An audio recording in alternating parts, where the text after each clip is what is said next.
Is it time to start talking about the Spurs as the team to beat in the entire association?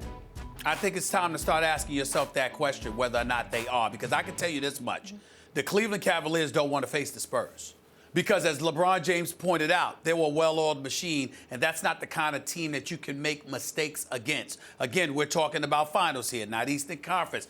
You know, lower those eyeballs, Max Kellerman. Get those eyebrows together, all right? The fact is, we're not talking about the finals here. You're always very concerned with my eyes. I said we are talking about the finals here. We're not talking about the Eastern Conference players.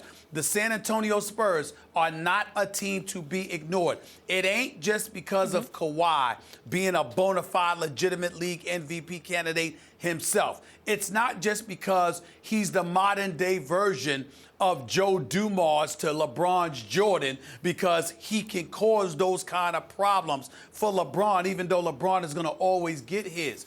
It's the acquisition of Pau Gasol. It's the combination of the height with LaMarcus Aldridge and Gasol. It's the Patty Mills and the Manu Ginobili's and the experience of a Tony Parker to go along with all of those things, and the coaching of Greg Popovich.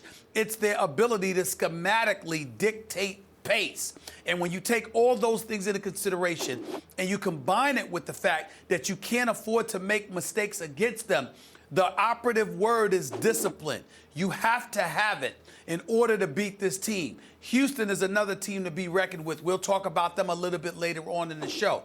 But all of these other teams, even with Golden State and their greatness, at times the behind-the-back passes, you know, being so nonchalant offensively, with protecting the basketball, etc. They get a bit loosey-goosey. Sometimes they're not, quote-unquote, disciplined. No Mike D'Antoni team is, quote-unquote, disciplined.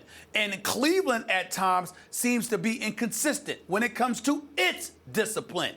Rarely do we find ourselves saying that about the San Antonio Spurs. And because of that reality, combined with their pedigree and their coaching prowess, I think that the San Antonio Spurs cannot be ignored, and they can make things very interesting, because I don't expect anybody else to come out of the East but Cleveland. And I actually think that Cleveland would rather face Golden State than San Antonio in an NBA Finals.